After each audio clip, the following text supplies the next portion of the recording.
না এখনো পর্যন্ত এআই এর সেরকম কোনো আপডেট নেই। আমি তো ঘুম থেকে উঠলাম ভাই একটু আগে। You are expecting that I ঘুমের ঘরে ভাই আমি কি জিজ্ঞেস করবো সবাইকে? Anyways, I was working on the freelancing project.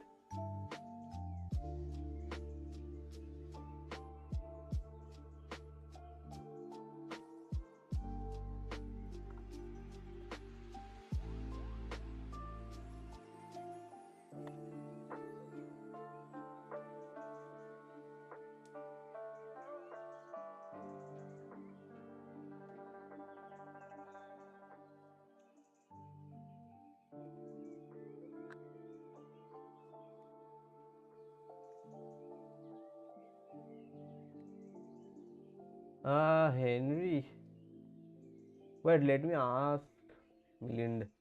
Milind bhai, wait, I'm connected to, yeah, the Instagram का खुलता है।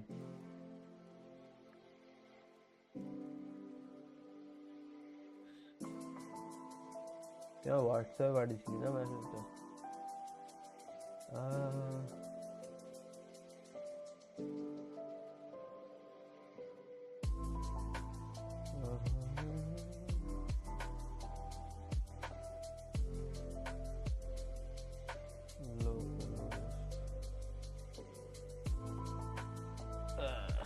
Copy, paste.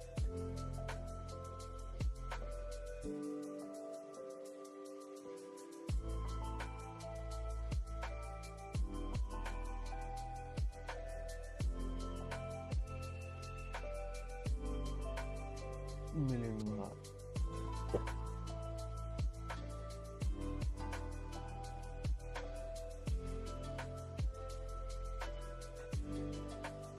Vikarsan is good bhai.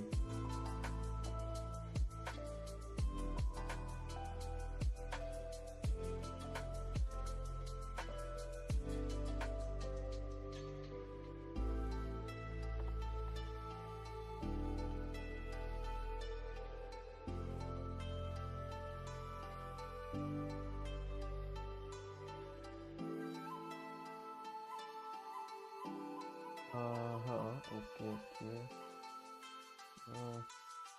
Thank you so much for this regard.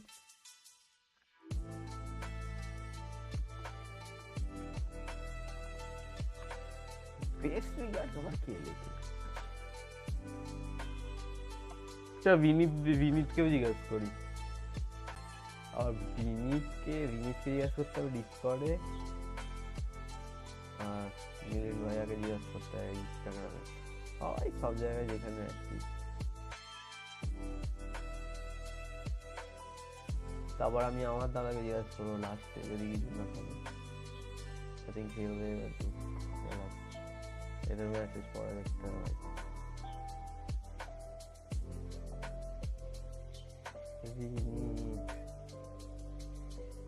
বাবু তুমি খাইছো? सरगम के जिज्ञास করলে হয় but he is busy. So we need, where is Vinit? বাবা unfriend করে দিল নাকি?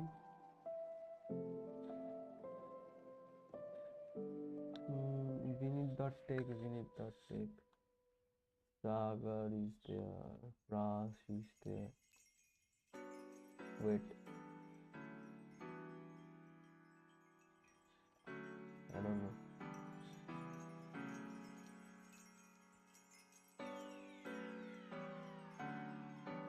সেটাই ভাবছি জি আমাকে করেনি ভাই, খুঁজে পাচ্ছি না কেন ভাই।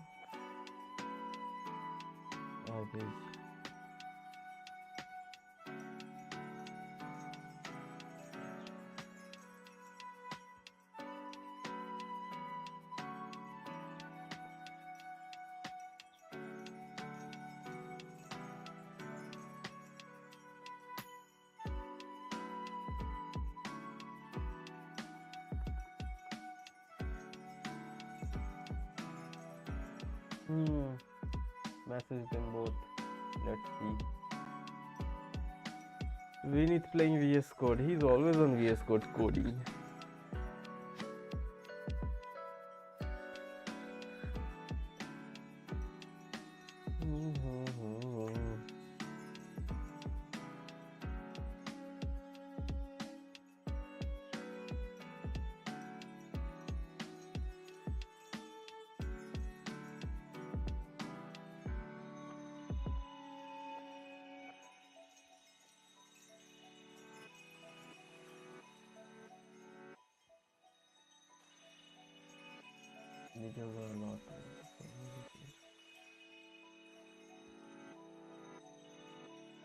Live classes, okay.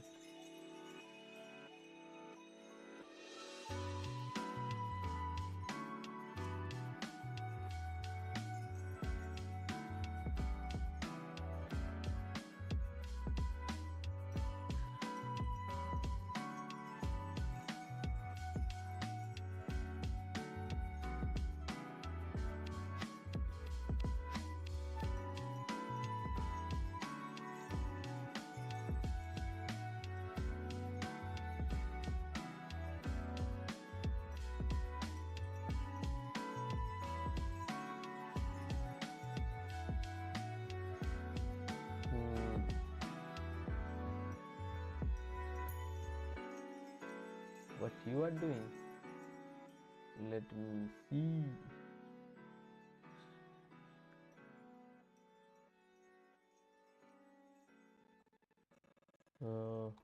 কোথায় তুই? You are doing nothing.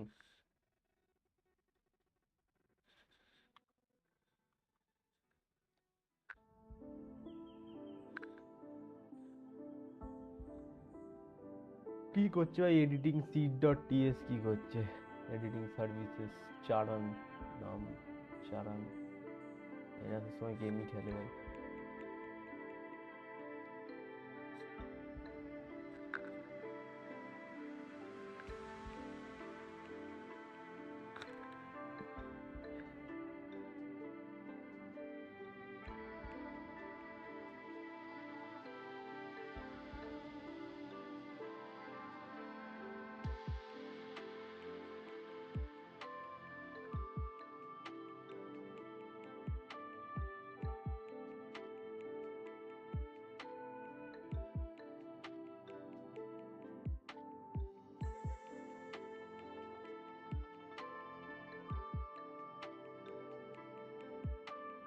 This page.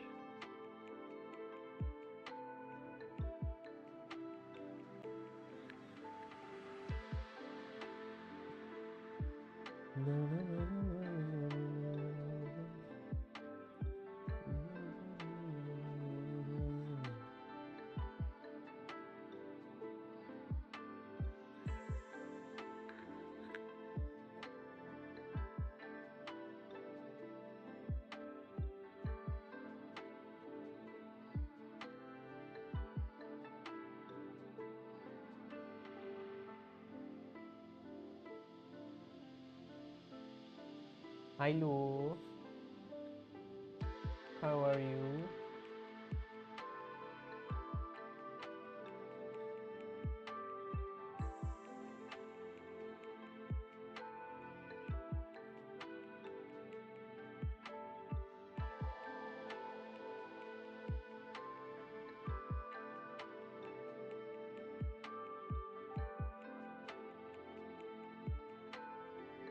Good morning, pineapple. Looking very good, very nice. হাতে লাগছে।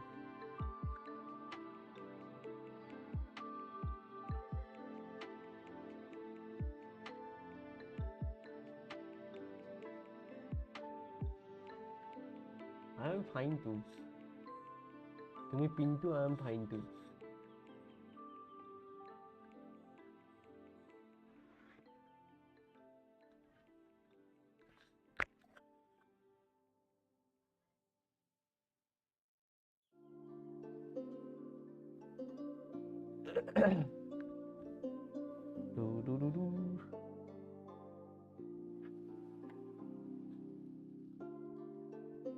Oh.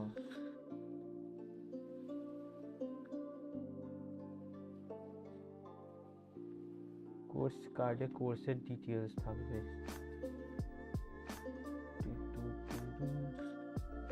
এই সবাই লাইক করে দাও একটুখানি।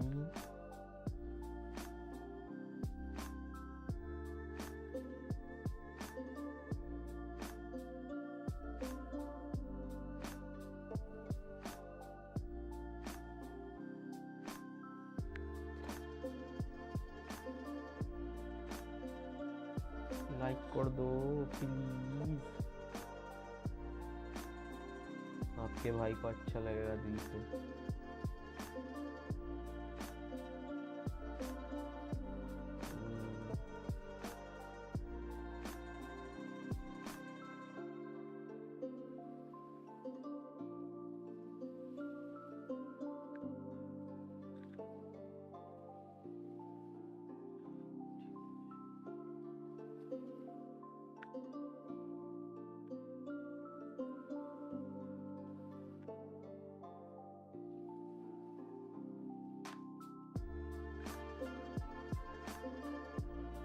Ten plus people, what the?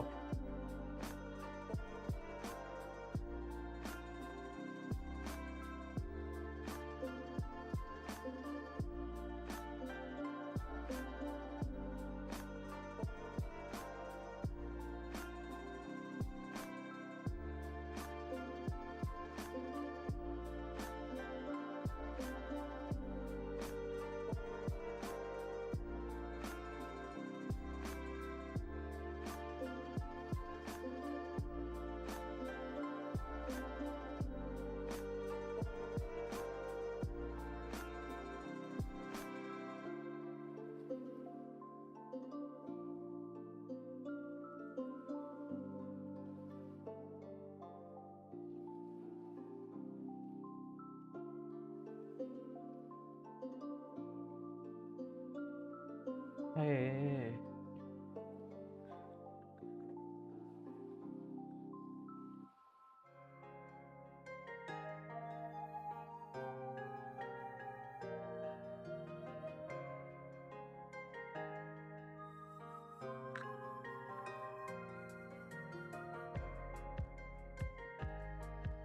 God.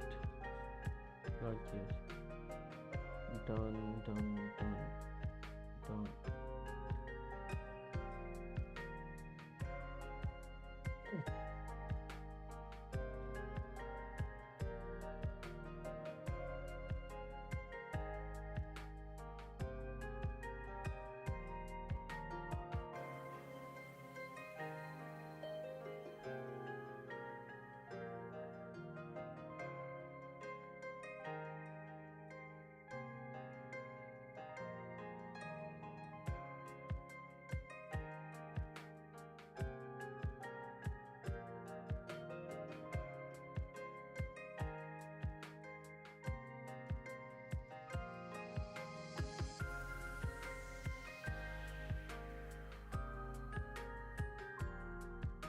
Plus mock tests.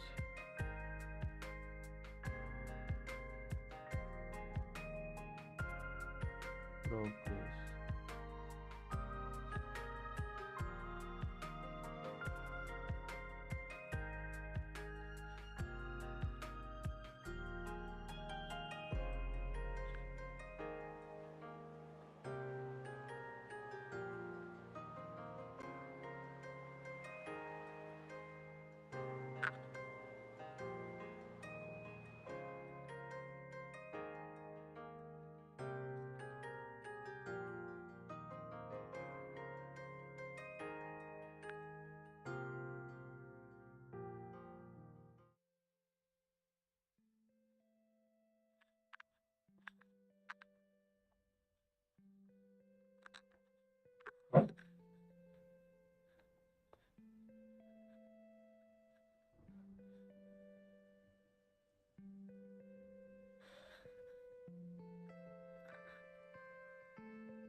সবাই নাইট্রো নিয়ে বসে আছে, আমারই নেই নাইট্রো।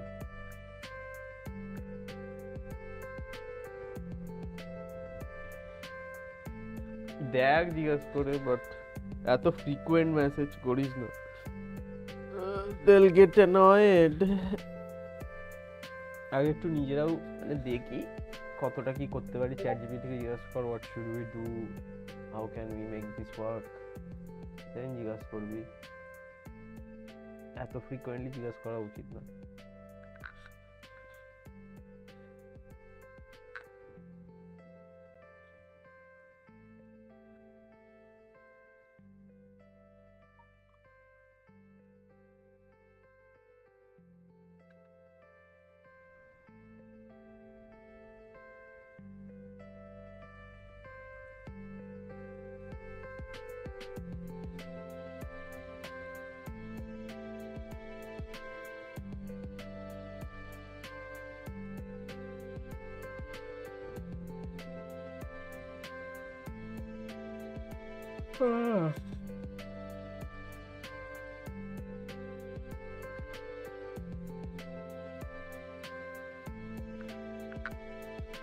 Wait, मैं एक बात नहीं करता।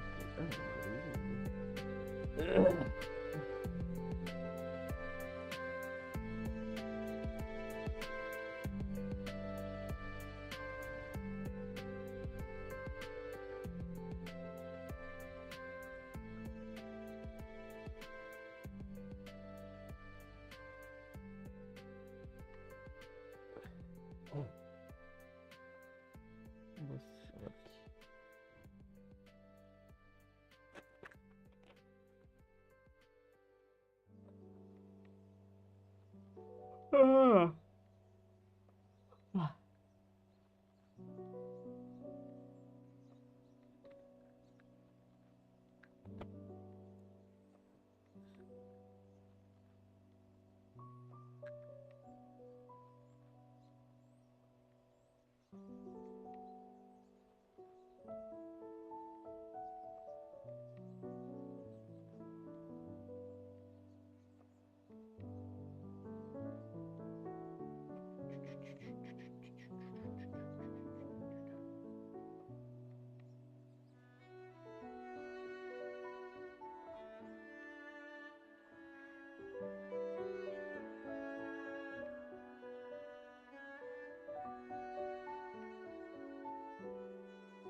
भाई ग्रॉक फ्री দিচ্ছে ভাই,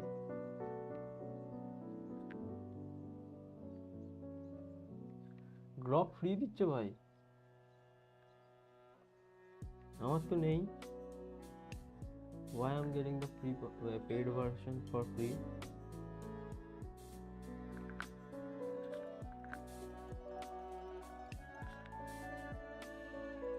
আরে ওটাই তো বলছি, গ্রকই তো খুলে বসে আছে।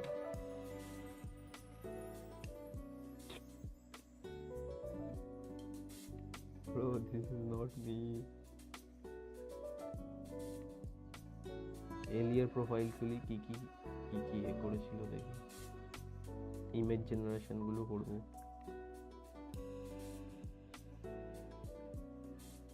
এলিয়াস 10.5k পোস্টস, বাপরে।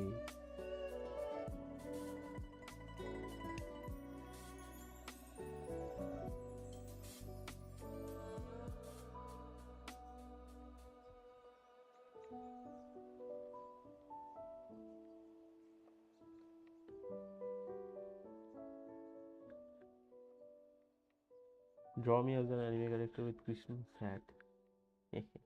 Let's do this.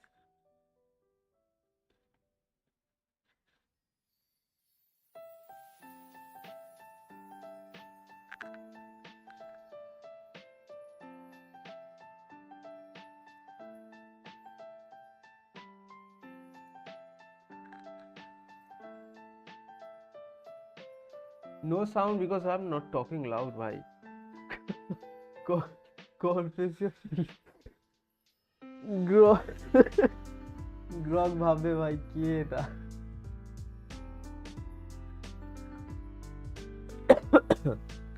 Bye bye Grok is slow actually. আমি যদি সেম জিনিস but yeah the thing is আমি যদি এটা চ্যাট জিপিটি বা অন্য কোথাও দিই দে ওয়ন্ট ভাই কি বাজে ইমেজ জেনারেট করে যাবো। I do not look like this.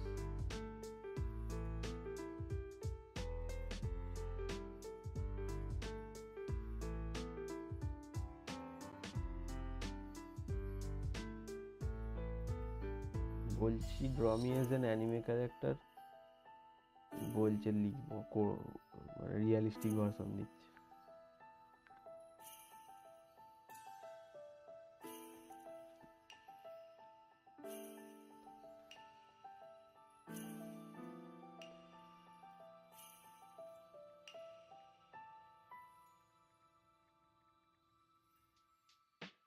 ড্রমি as an anime character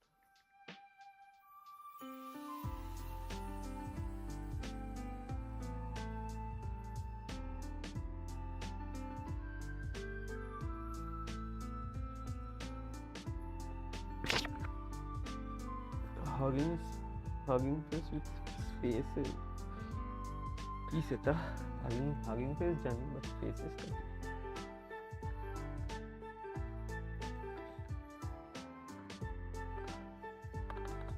গালি হয়ে গেছে।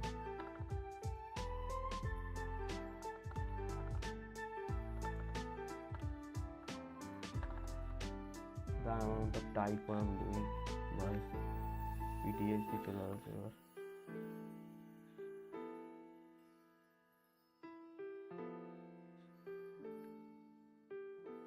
আরে প্র্যাকটিস টাইপিং না আমি খাতার ওপরে লিখে লিখছিলাম আঙুলটা ঠিক বসে কি এটা ভাই। Space of the week running on 0 form আছে ভাই।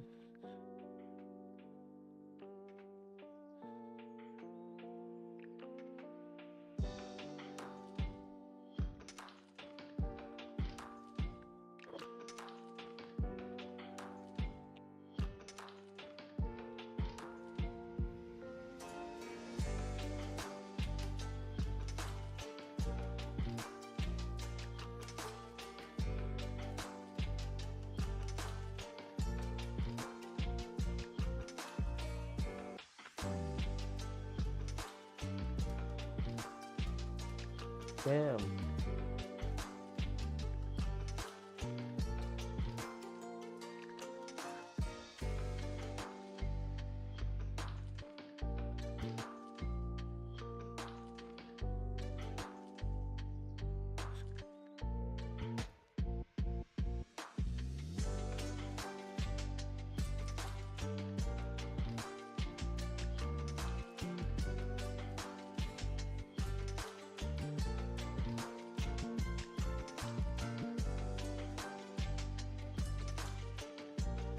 এত স্লো কেন আমার ইন্টারনেট?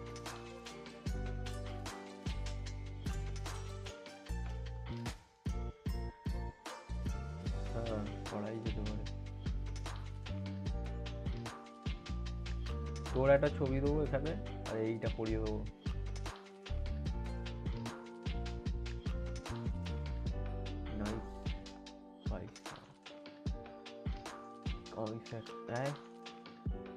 দাঁড়া ভাই একটুখানি আমি কি বলে রিসার্চ করে wait for me.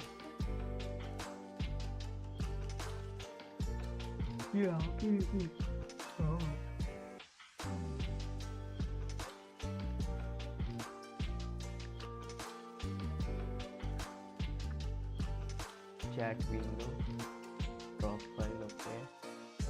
Take server detecting. Oh, nice. আমি তো ভাবলাম কোথাও বানিয়ে দেবে।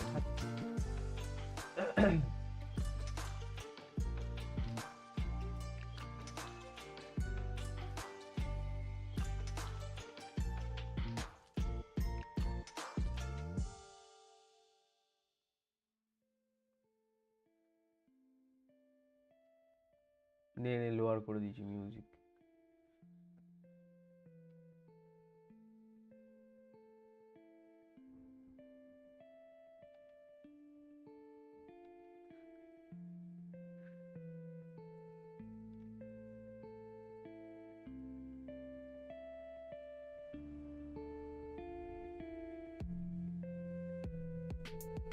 তেরা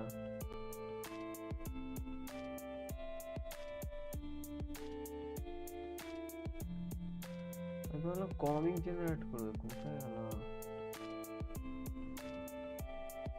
নভেল জেনারেট করবে, তার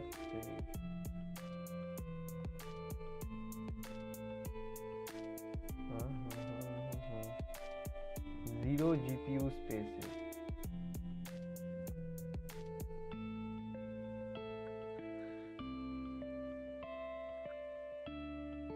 Stop mumbling, you grown up boy. Mumbling rap. Zero GPU spaces. Disco কি ভাই জিরো জিপিইউ কি জিনিসটা? জিপিইউ খায় না বেশি, র্যাম নেয়, র্যাম খায় না? খাচ্ছে তো ভাই।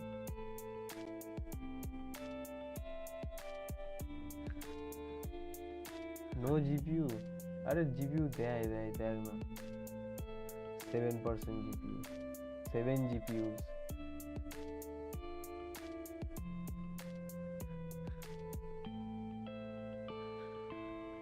সে তো বুঝলাম, বাট জিরো জিপিইউটা মানে কি এখানে?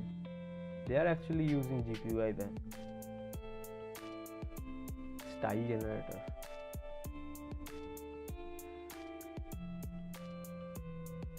আচ্ছা এইগুলোকে আমরা লাইক রিইউজ করতে পারবো না for our project? I take this GPU, I take this project background removal. GPU is given in the paid tier spaces. Listen to me, stop asking, open your eyes to the chat. Okay, I'm getting scolded by a 15-year-old. Nice.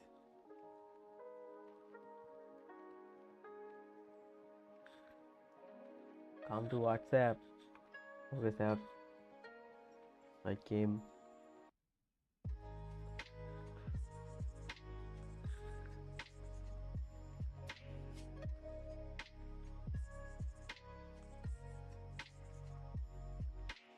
Yes, sir, I'm listening.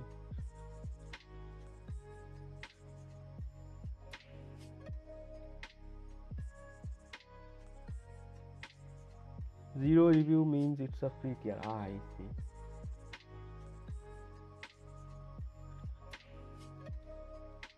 Okay. Understood.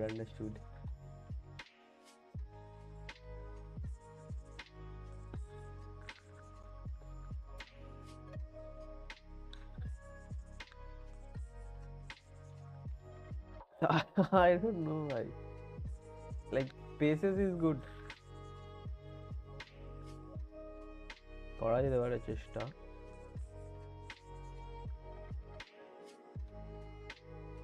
ভাই I want to use this tool. কি সুন্দর ভাই।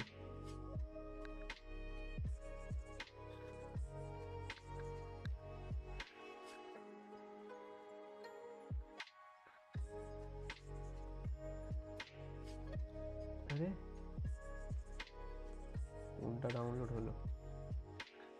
না লেখা ছিল একটা এতে, আগেরটা দেখলাম যে রিইউজ করা নাকি যাবে না, সেই জন্যই দেখছি এটাই কি লেখা আছে। I think they have a term of use something, I don't know, দেখছি কোথায় দেখছিলাম একটা, এখানে লেখা নেই, তখন এইখানে লেখা ছিল একটা।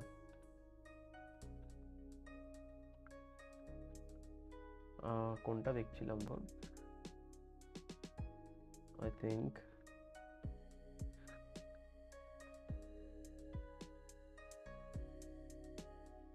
কি জানি, মনে হচ্ছে না।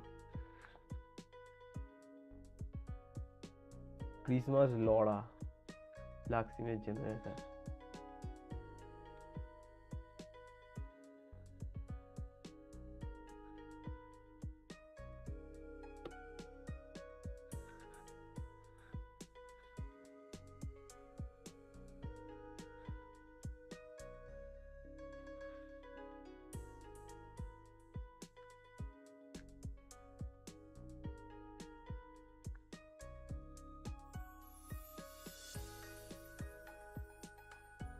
মিউজিক আছে আবার?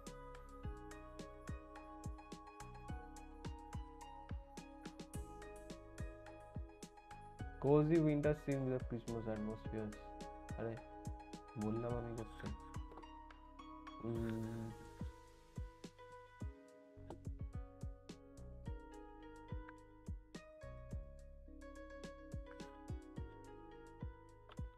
Anya Forjar funny moment. I don't know.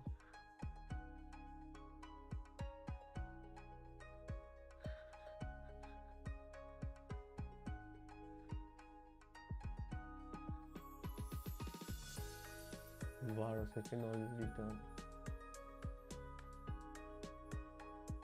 আচ্ছা এগুলোর উপরে জিপিইউ দিলে তবে জিনিসটা ফাস্ট হবে তাই তো? 52 সেকেন্ড টাইম দিয়েছে ইমেজ জেনারেশনের জন্য, ওটা অনেক টাইম।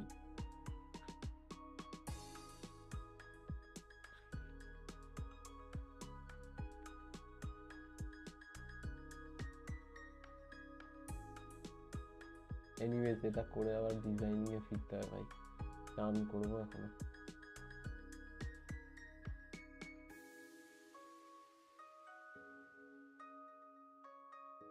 সব জ্ঞান দিয়ে 1 মিনিট ধরে দাঁড় করিয়ে রাখবো।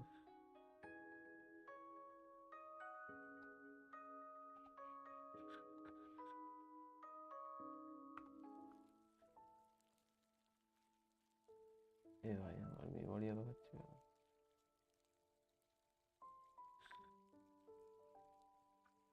সন্ধ্যেবেলা আড়ার দিকে আমি ফ্রি, মেলায় যাব, মেলা আছে আজকে। मेला में जाऊंगा, मौसम्बी का जूस खाऊंगा।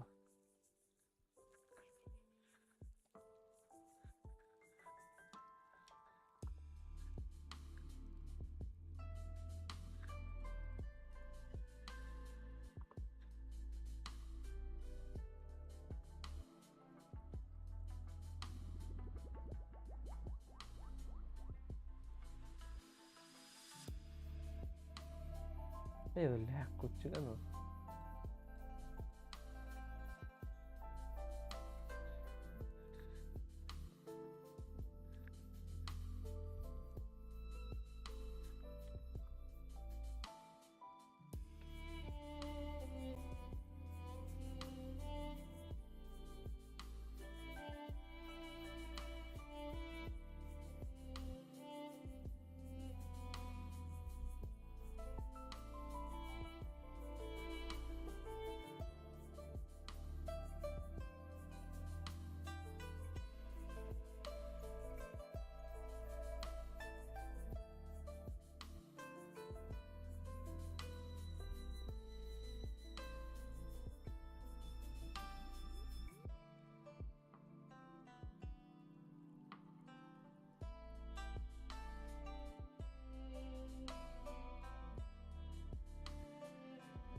দশ 20 ছোট 66।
In this beginner's Elasticsearch course, you'll discover how to harness the power of one of the world's most popular distributed search and analytics engine. In this course, you'll learn how Elasticsearch enables lightning-fast search capabilities across massive data sets while providing real-time analytics and visualization possibilities that can transform how your applications handle data. Imad Sadiq developed this course. Hi everyone, my name is Imad Sadiq. I am an AI and data science engineer at AGC Europe. I am extremely happy to share my first course on the free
Learn all about databases in this course designed to help you understand the complexities of database architecture and optimization. From understanding the foundational components like transaction management and storage engines, to mastering advanced indexing techniques and exploring the inner workings of SQLite. This course equips you with the knowledge to efficiently manage and optimize data systems. Kirti Perswani developed this course. A lot of people get confused between the difference of buffer manager and the cache manager. You cannot process things directly on disk. Taking logs is just a part of handling concurrency. These make sure that our DB becomes distributed. This together forms the backend of the database. Software engineers deal with databases on a daily basis, but there are only a few software engineers who actually get to work on these databases, understand truly what is happening inside, and look at the internal architecture. But most of the databases that we use commonly these days are actually open source. So why can't we go through this open source code and understand what is happening inside? You tell me, wouldn't it be so cool and so damn awesome if we could not only understand the internal architecture of databases, but also be able to debug the code? I don't know about you. As a software engineer, I have always wanted to do this, and as a teacher, this has always been in my bucket list. So yes, all of this is finally happening. Introducing to you the free course of Databases in Depth by Educourses, where we are not only going to understand the databases on a higher level and the requirements and all, but we are going to look at the internal architecture, understand why a particular database works in a particular way, and also debug the common queries in all the databases. Now, why am I calling this a free course even though it is going to be available on YouTube itself? Because I'm structuring it like a proper course itself. So let me tell you how it is structured first. This is the first video or the first lecture of the course, and how we are going to get started is we will understand the general components that are there in any database. It will be a great place to start, and you will understand how data flows, how data is stored, and so on. But as we pick up the databases in particular and understand them in detail, you will understand that some databases obviously focus on some components more. They just call the component something else, or they just combine a few components and again call them something else. But this will be a great place to start, and it will be a guideline for reference as we pick up the databases one by one. So because this is the first video, please note that this is a relatively shorter video. All the videos after this are going to be at least 1 hour long. We will get started with understanding the most important concepts in any database, which are B, B plus trees and LSM trees. This will give you an understanding of how data is stored in the most common databases. And once you understand these important concepts, we will get started with the simplest database out there, which is SQLite. Now, every DB that we pick up, we are going to dedicate one video completely to understanding the internal architecture, at least one video. And we are going to pick up one video where we will debug the queries, the common queries. So this is how we will pick up each of the databases one by one. As I said, we will get started with a simple DB, which is SQLite. Then we will pick up more complex databases like MongoDB, Postgres, and so on. So this is how the entire course is structured. And let's get started with the first video. But before that, I would just like to say that if you think this course, this video, or the channel in general deserves to reach more people, please consider sharing it with your friends, maybe on LinkedIn, Insta, anywhere. Please just tag me, share it. You have no idea how much it will mean to me. It will just take 1 minute or max 2 minutes for you, but it will mean just so much to me. It will motivate me to do better and to keep delivering as much as possible. A lot of effort has gone behind this, and a share would mean the world to me. Let's get started with the first video now.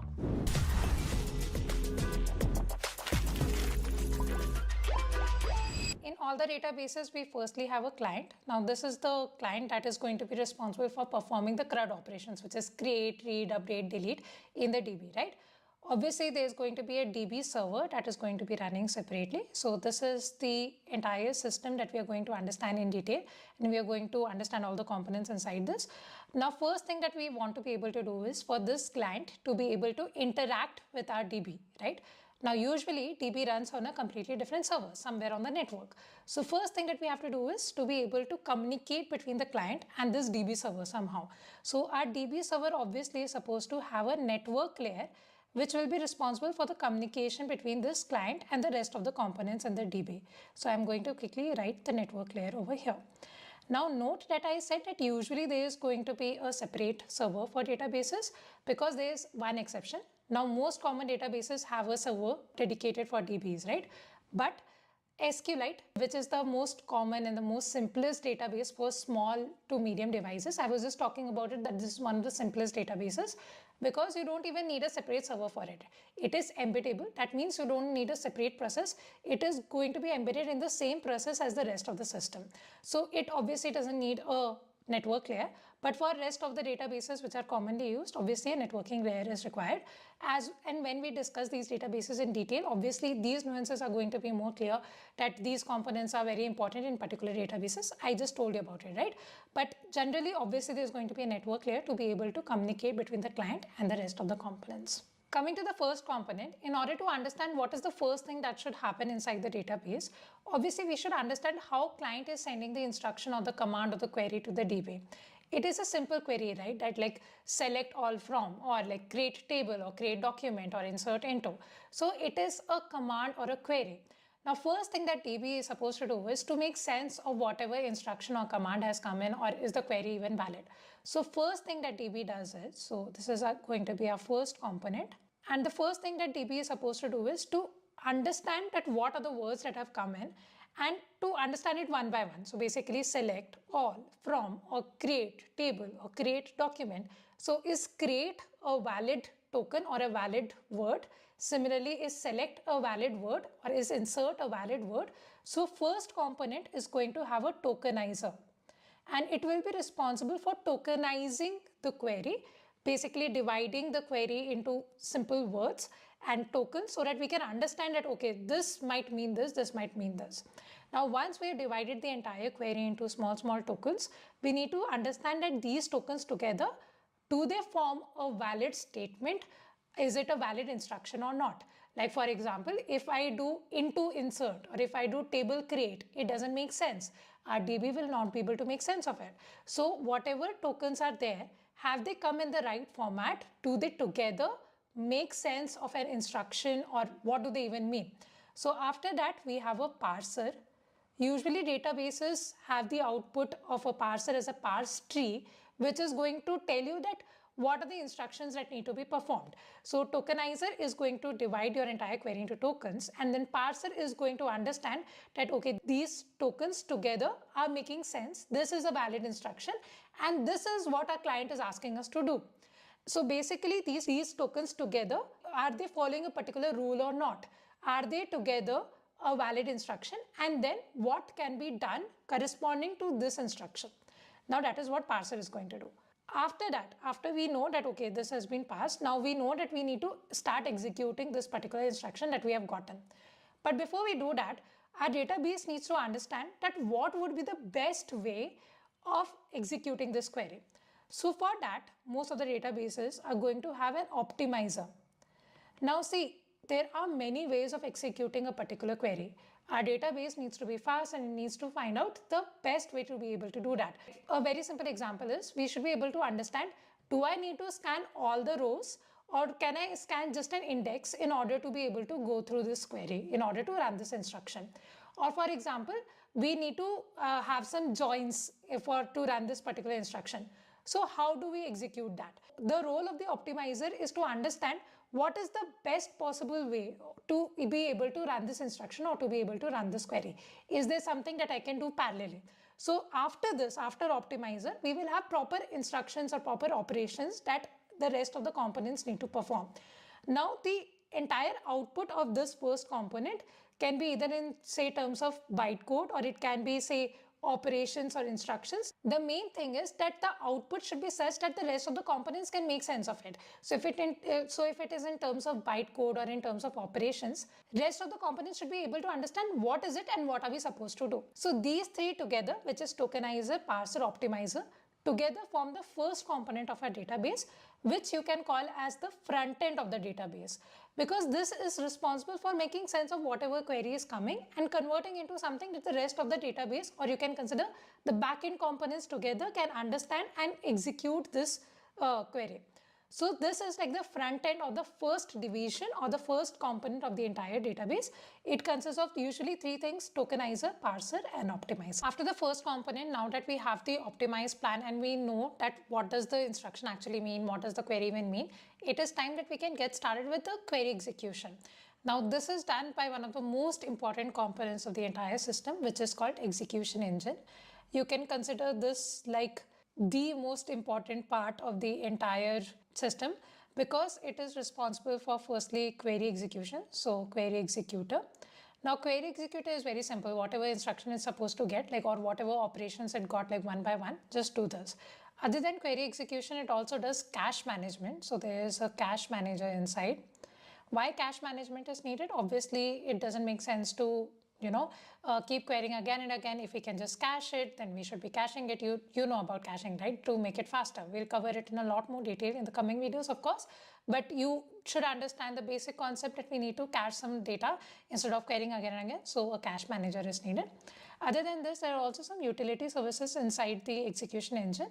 Like for example, for authentication or security or backup or metrics. For these things, there are some utility services inside the execution engine. Now you must be thinking that, Kirti, didn't we just do the query execution? Shouldn't this bring us to the end of the entire system? No, not really. See, in databases, transaction itself is a very complicated term. It's not as simple transaction as it sounds. Let's take a very simple example. For example, we have to transfer money from A person to B person. That means that we have to first reduce the money amount from the A person and also increment or give the money to the B person, right? So one transaction itself involves two steps. Similarly, usual transactions in our real databases and in real scenarios are going to be very complex and are going to consist of multiple steps. Now, all databases do not support ACID properties, but a lot of databases do. Now, all databases, the other databases also, are supposed to have ACID properties to some level, right? Atomicity, consistency, isolation, durability. Especially atomicity, doesn't it make sense that all databases should have some level of guarantee that either the transaction is going to get completed or it is not going to get completed. Similarly, consistency, isolation, durability, all of this. So it makes sense that there is one component that is going to be dedicated to make sure that the transaction management happens properly. So that is why we have a transaction manager, which is going to make sure that these things happen properly, the ACID properties are followed. Now, as we do transaction management, a very important thing that we have to do in order to make sure that when there are multiple transactions, there are no data inconsistencies or conflicts or data anomalies, we have to take some logs, right? That is how things work in real systems. Now, different databases are going to manage logs in a different way. Some are going to take shared logs, some are going to take exclusive logs. Some databases are going to take logs, say, over a particular row or over a particular document, while some other database might take a log over entire database itself. That is also possible. Now, the way of handling is different, but definitely it makes sense that every single database is supposed to take care of multiple transactions. So obviously, log management is again very important. So we can again take care of transaction management, log management. Now, as we're talking about transaction management and log management, one very important thing to talk about is that suppose in between the transaction, a crash happens and our DB crashed. So now what is going to happen? How are we going to recover from it? Did the transaction finish? Did it not finish? Do we have no idea how to go on from there, right? So how do we recover from the crash? So a very important component is going to be recovery manager. And these together, the transaction manager, the log manager, the recovery manager, form our next component. We discussed that in order to handle multiple transactions at the same time, we can have a log manager which is going to take care of logs. In other words, we want to take care of multiple transactions concurrently, or we want to take care of concurrency, which just means that take care of multiple transactions at the same time. When we want to take care of it at the same time, we just say that we want to take care of concurrency. Now, the thing is that taking logs is just a part of handling concurrency. If we want to talk about concurrency at a broader level, how to take care of concurrency, most of the databases take care of concurrency by using other techniques also. For example, a very common technique that is used by a lot of databases is called MVCC. It is multi-version concurrency control. There will be a dedicated video in this course where we will be talking about MVCC because it is actually used by a lot of databases. So in short, there are other techniques as well that databases employ to make sure that we can handle concurrent transactions at a broader level, and log management is just a part of it. See, when we are designing such a huge system like a DB, it makes sure that we have separation of concerns so that our system is flexible, it is maintainable, it is extensible and all of that, the usual guidelines for system design, right? So that is why usually there is a separate concurrency manager altogether. Now, I could have added it in the last component as well, but I'm just telling you that concurrency manager and log manager usually work together. But there is a clear separation of concerns that concurrency manager will take care at a broader level that the transactions can happen concurrently. Whatever is the level expected from that particular database, it will take care of that. Taking care of the logs is just a part of that, and log management will take care of it. Next question that must be coming to your mind is that, Kirti, we talked about execution engine, transaction management and this and that, but how does data actually get stored on disk? Because in the end, data is going to get stored on disk. So how does that happen? How do we retrieve the data? How does the processing happen? Who is taking care of that? And yes, that is where our next component comes into picture. And as you must have guessed, it is an extremely important component. It is called the storage engine. As the name suggests, it is going to take care of everything related to storage.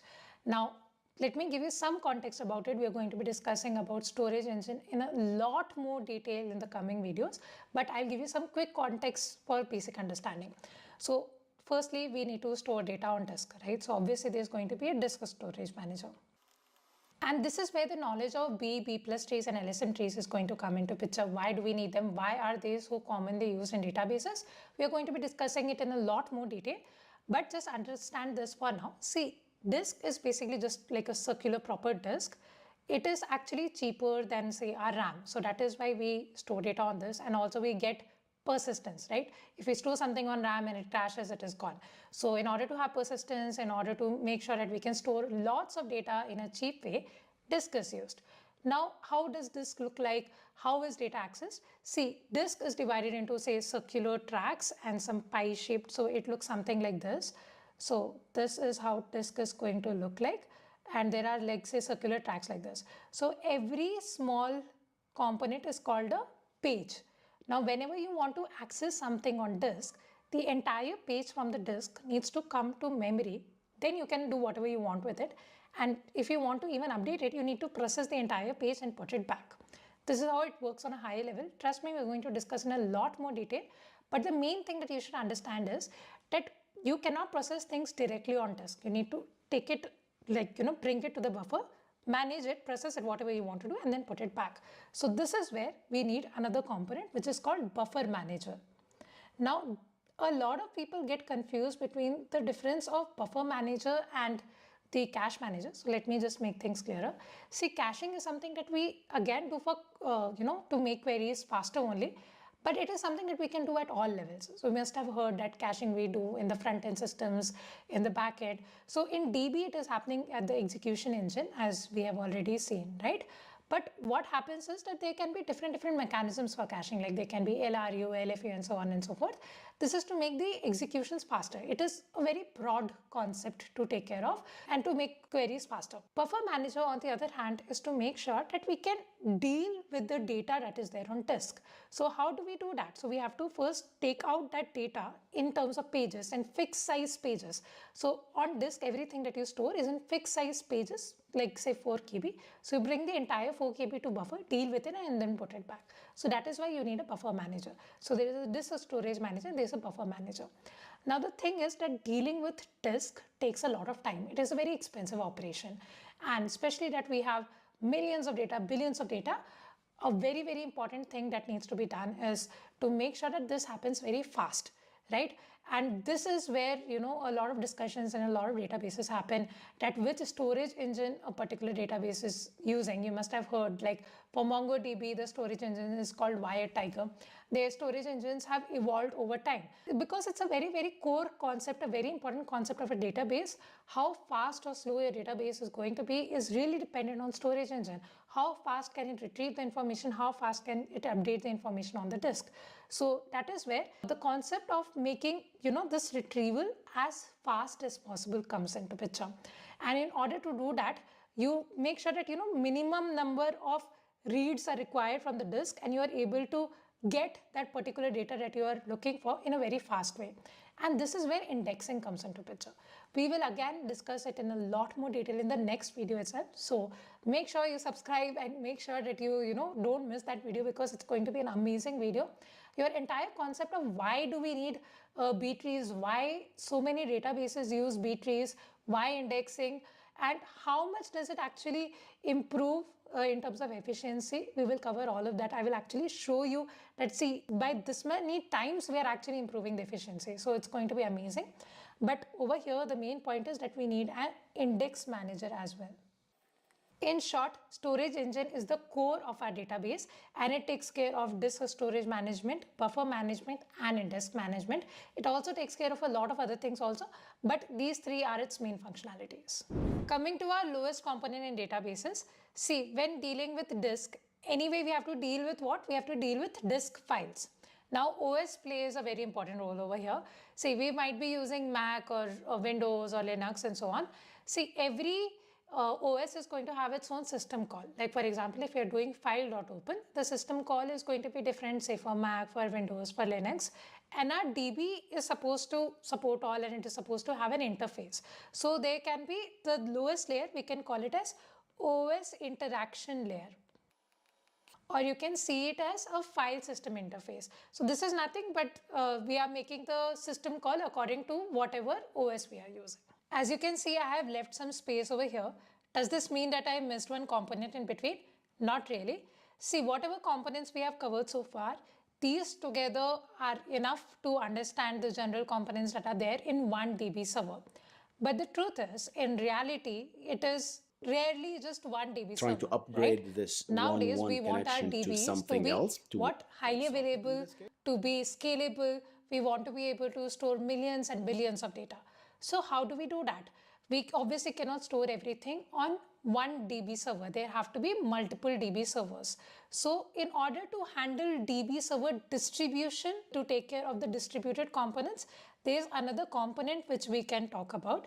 See, the thing is that as our DB is going to grow, as the amount of data is going to grow, say initially there were lakhs of data, then it grew to millions of data. As the amount of data keeps growing, it will not be possible to store it within one DB server, right? Just one disk. So it will make sense that we have multiple DB servers. So we will divide our entire data into small parts, not small parts, into parts, or we can say into shards, correct? So we need what? We need shard management. So we will have a shard manager which will take care of that, okay, this data is going to go into which shard. So based on some factors, we can have sharding, and so we need a shard manager. Now the thing is that this will make sure that our DB is scalable, but now we also need to manage these multiple nodes, right? So there are going to be a lot of servers together in a particular cluster. So all these servers together can form one big cluster, and we will need a separate cluster manager for that.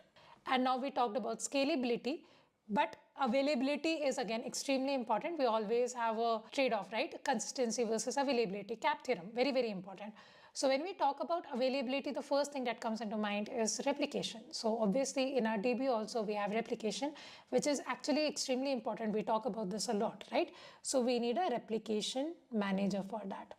So all these three components that I've written right now, these make sure that our DB becomes distributed and we can handle availability and high scalability. Congratulations, you just understood the general components and the general internal architecture of DB. As I said earlier also, it is going to vary slightly in all the databases, of course. Each database is designed in its own way, but this will be a great starting point for you. You will be able to understand that, okay, this is the component that we are talking about, this is how the data is flowing, this is what needs to happen in any DB, right? So let's do a quick revision for you to be able to understand it together just once, right? So let's do that. So our client firstly needs to talk to our DB system, right? So there needs to be communication between client and our DB server. So our network layer is going to take care of the communication between client and the rest of the components.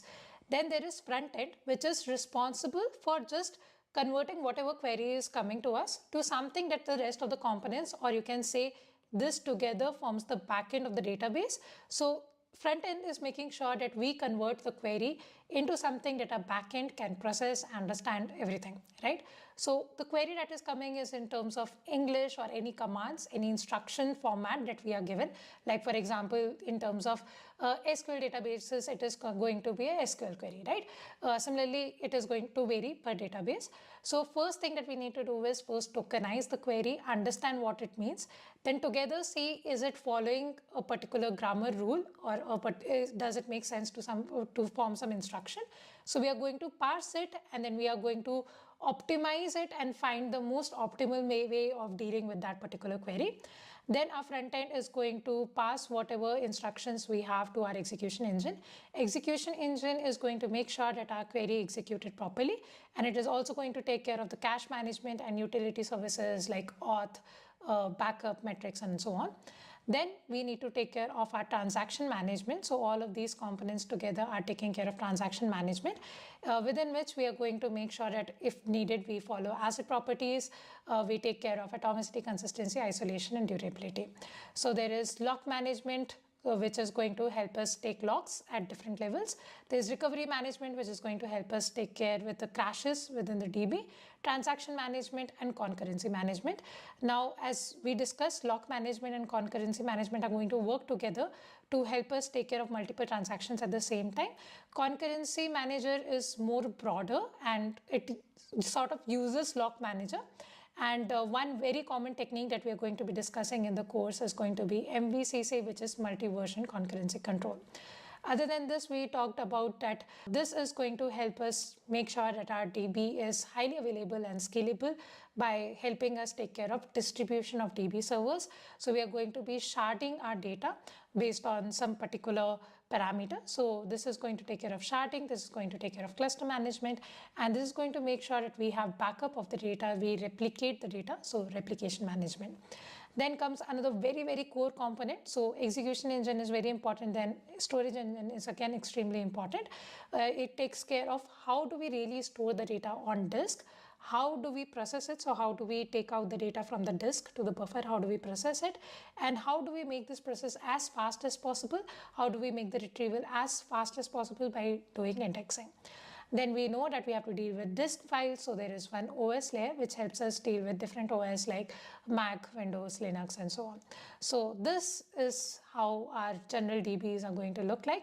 And I hope you are excited to start diving into DBs individually. Again, we're going to be starting with SQLite.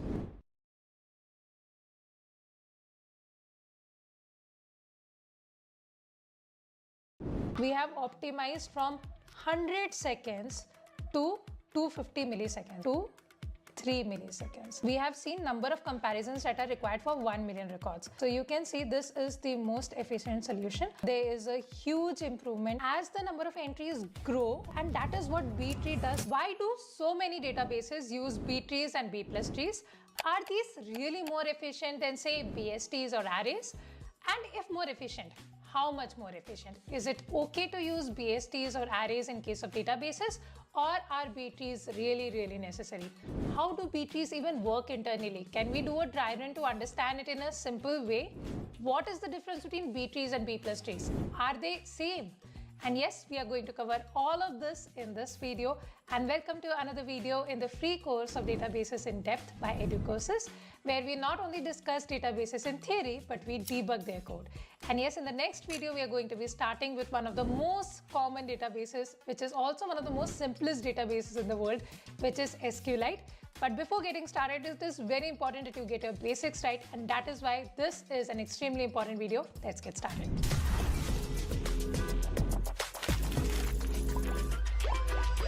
Whenever we think about storage, we think of two solutions.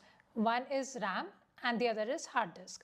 Now you might think that this is very basics, but it is very important to get our basics right and to build up the use case. So just stay with me. So what about RAM? RAM, as we know, is temporary. That means that if it crashes, it's gone. We lose our data, right? It is volatile is another term, which means that it is temporary. Also, it is expensive. And because of that, we have limited space in RAM. What does that mean? That if our database is obviously growing, if we have terabytes of data, we cannot store it in RAM. RAM is very limited. It is expensive. So that is where hard disk comes into picture. Why? Because hard disk gives us persistence. We are able to store the data permanently, right? And there is no limitation as such. We can keep adding hard disk and we can store TBs of data. It is also very cheap. Then hard disk is the way to go. It is awesome, right? Not really, because it takes more time for every IO operation. For a simple comparison, let me just tell you that if you are doing one simple IO operation in RAM, it might take time in some nanoseconds. Obviously, the exact time is going to vary, but let's say 1 to 10 or max 100 nanoseconds. Versus in a hard disk, the same one IO operation is going to be in milliseconds. Yes, just literally one IO operation can take up to say 1, 10, 100 milliseconds. So we know that each IO operation is expensive. It takes some time in hard disk.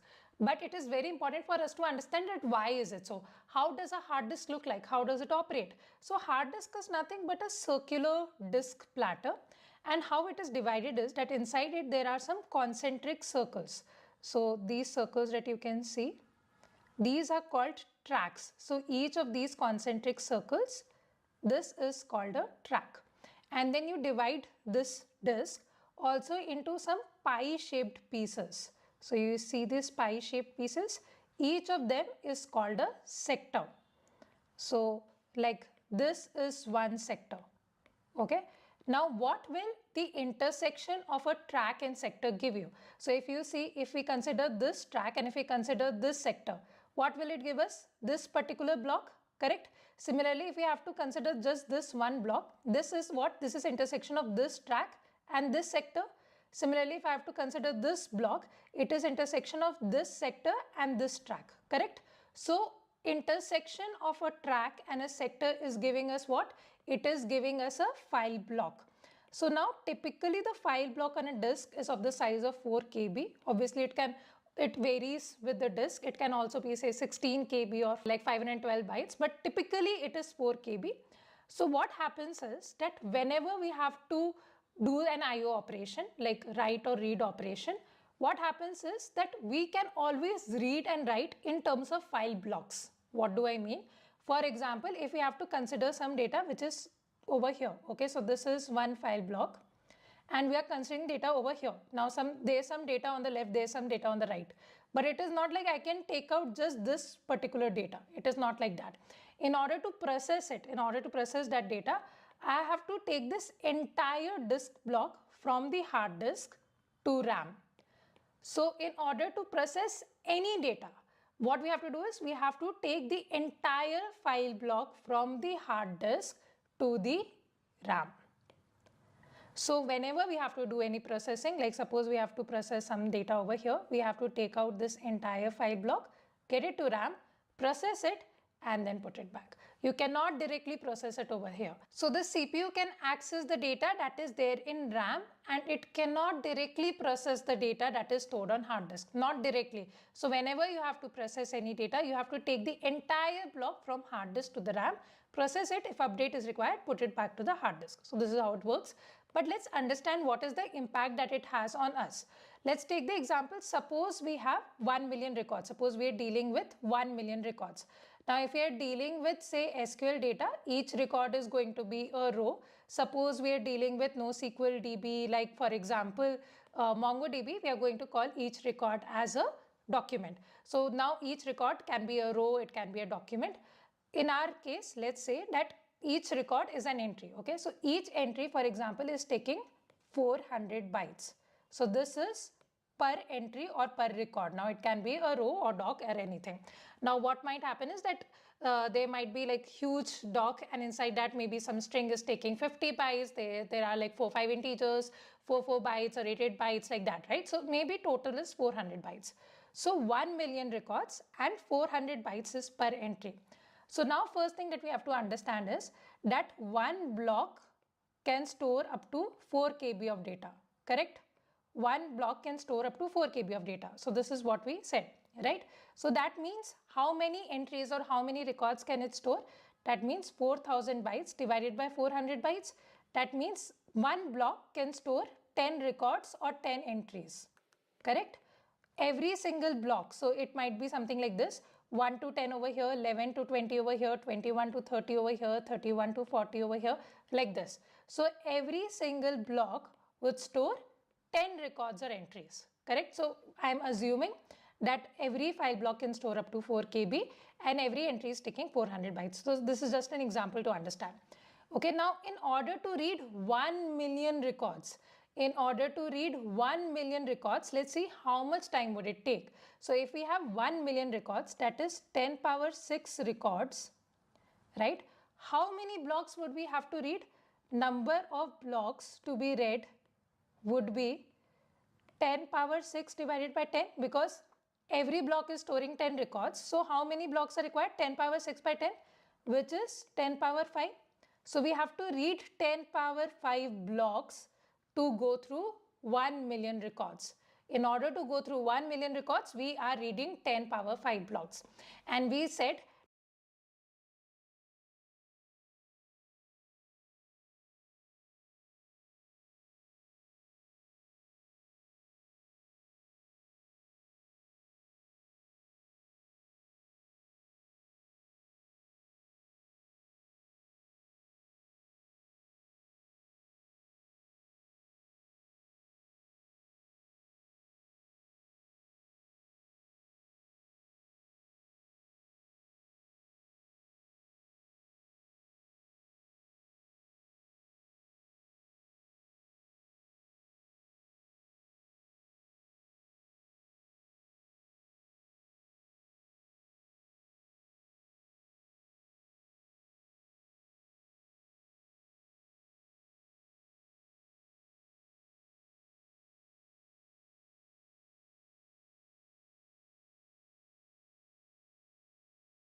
Master asynchronous programming in JavaScript from the Code Lab. You'll learn JavaScript promises, async await, and the fetch API. Then you'll use your new knowledge to build 3 projects. Hey there guys, welcome to the Code Lab channel and welcome to part 1 of this 2-part tutorial where we're going to be learning everything you need to know about asynchronous programming. Before we get started guys, if you like the content, don't forget to like and subscribe and make sure you hit the notification bell so you never miss an update. So as mentioned in the intro guys, this tutorial is a 2-part tutorial. In this first video we're going to be learning everything there is to know about asynchronous programming.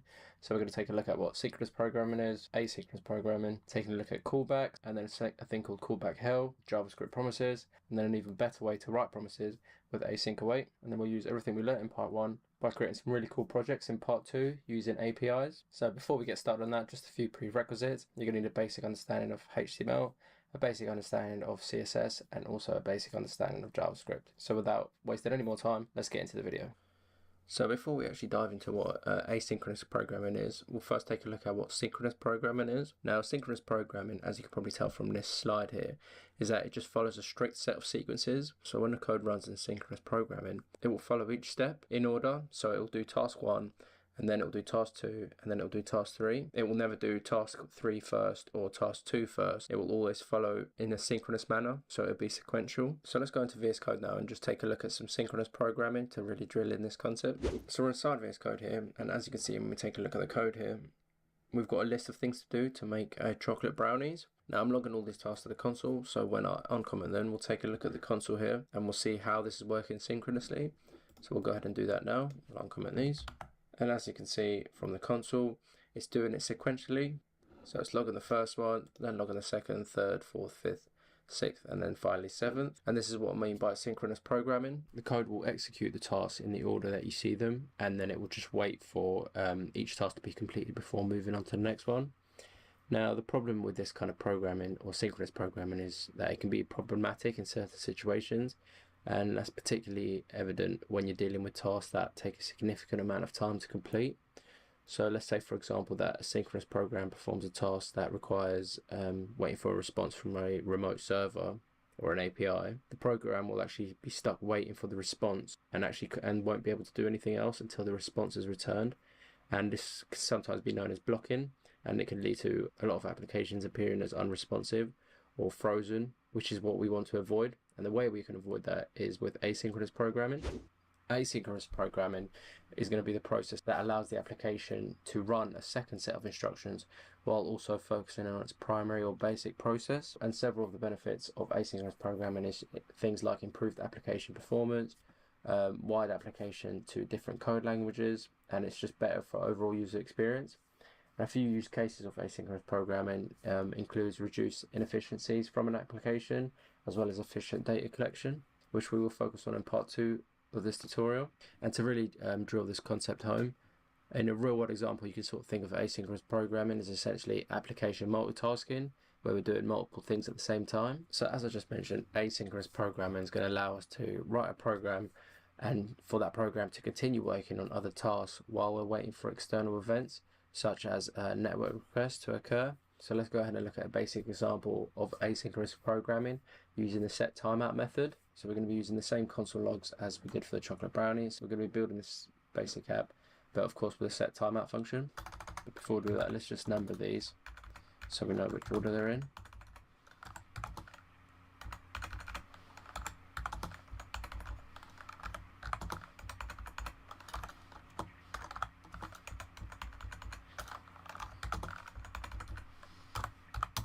And I'll speed this up just to save some time. You can see now I've put these all in a set timeout function, but if you take a look at the console now, you can see they're not firing off sequentially anymore. See, it's actually firing off number 8 first, and then number 1, and then 3, and then 7, and 2, 4, 6. So it's not running sequentially, and it's not running in the order that we want it to. This list now doesn't really make sense, and the reason why this is happening is obviously is because in this example, the set timeout function method execute a function after a specific time. So all of these numbers that you see here is represented in milliseconds. So 1000 milliseconds is equal to 1 second. So first one is 1 second, second one's 2 seconds, second and a half, 3 seconds, 4 seconds, 3 seconds and a half, 1.8 seconds, and then half a second. So the function passed to the set timeout functions will be executed asynchronously, which means that the program will continue to execute the next line of code without waiting for the other set timeout to complete. So this is just a basic example of what asynchronous programming is using the set timeout function. Now, say that we want to fire these off in the correct order. What we can do is use these set timeouts, put them inside functions, and then use callbacks to fire them off, which I'll explain in just a moment what callbacks are. But first, let's just put these set timeouts into functions. So we'll just go inside the first one, and we'll say function task 1, and then set task 1 inside of there.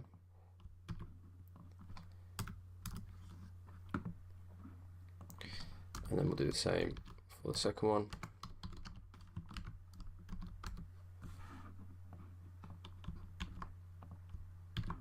And I'll just speed this up because obviously you guys get the gist of what we're trying to do.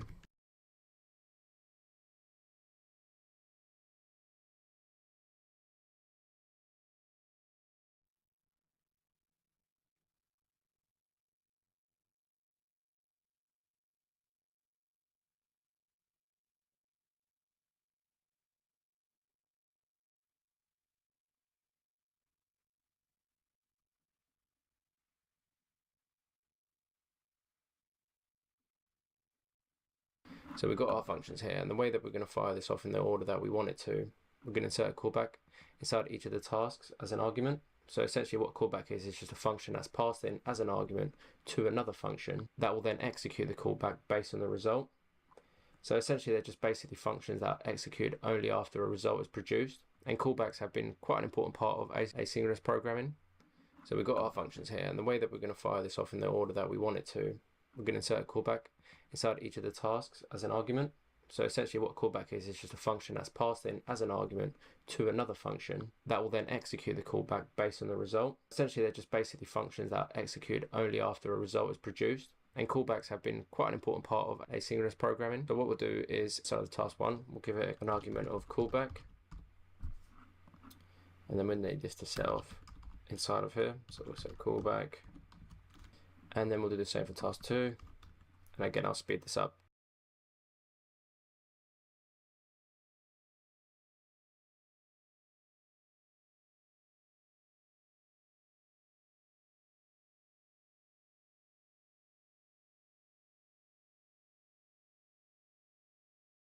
So now we've included our callback as a parameter, and then every time a section is complete, we then execute the callback to the next function, and this is just going to give us the ability to now fire off this list in the correct order.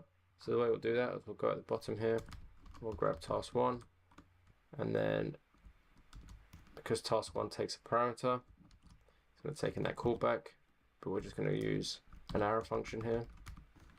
So when task 1 is complete, we'll then want to grab task 2. Task 2 also takes in a callback. Task 2. And then after task 2 is completed, we'll want task 3, which also takes in a callback.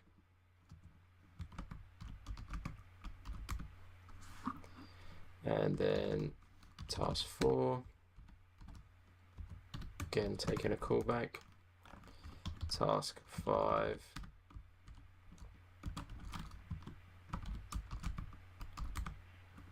task 6,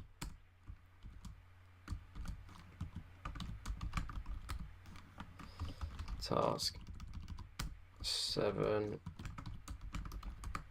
and then finally task 8. So if you take a look at the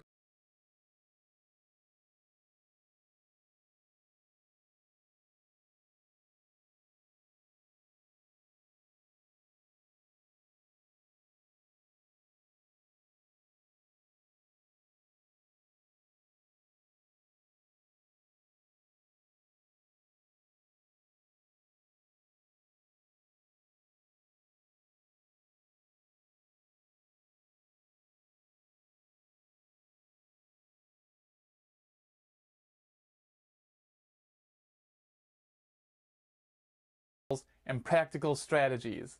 Hike will teach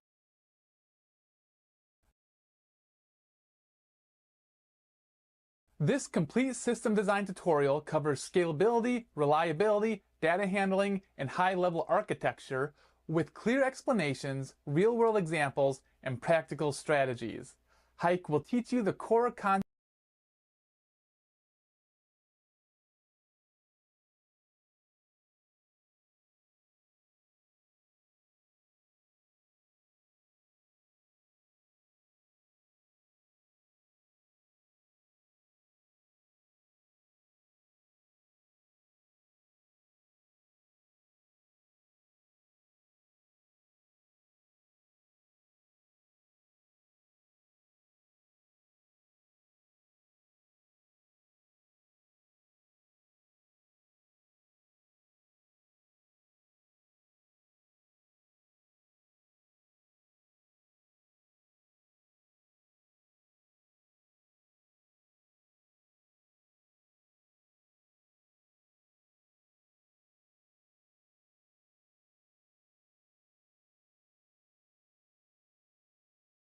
you need to know for a system designs interview. This is a complete crash course on system design interview concepts that you need to know to ace your job interview. The system design interview doesn't have to do much with coding, and people don't want to see you write actual code, but how you glue an entire system together, and that is exactly what we're going to cover in this tutorial. We'll go through all of the concepts that you need to know to ace your job interview. Before designing large-scale distributed systems, it's important to understand the high-level architecture of the individual computer. Let's see how different parts of the computer work together to execute our code. Computers function through a layered system, each optimized for varying tasks. At the core, computers understand only binary, zeros and ones. These are represented as bits. 1 bit is the smallest data unit in computing. It can be either 0 or 1. 1 byte consists of 8 bits, and it's used to represent a single character like A or number like 1. Expanding from here, we have kilobyte, megabyte, gigabytes, and terabytes. To store this data, we have computer disk storage, which holds the primary data. It can be either HDD or SSD type. The disk storage is non-volatile. It maintains data without power, meaning if you turn off or restart the computer, the data will still be there. It contains the OS applications and all user files. In terms of size, disks typically range from hundreds of gigabytes to multiple terabytes. While SSDs are more expensive, they offer significantly faster data retrieval than HDD. For instance, an SSD may have a read speed of 500 megabytes per second to 3500, while an HDD might offer 80 to 160 megabytes per second. The next immediate access point after disk is the RAM or random access memory. RAM serves as the primary active data holder, and it holds data structures, variables, and applications data that are currently in use or being processed. When a program runs, its variables, intermediate computations, runtime stack, and more are stored in RAM because it allows for a quick read and write access. This is a volatile memory, which means that it requires power to retain its contents, and after you restart the computer, the data may not be persisted. In terms of size, RAMs range from a few gigabytes in consumer devices to hundreds of gigabytes in high-end servers. Their read-write speed often surpasses 5000 megabytes per second, which is faster than even the fastest SSD's disk speed. But sometimes even this speed isn't enough, which brings us to the cache. The cache is smaller than RAM, typically it's measured in megabytes. But access times for cache memory are even faster than RAM, often just a few nanoseconds for the L1 cache. The CPU first checks the L1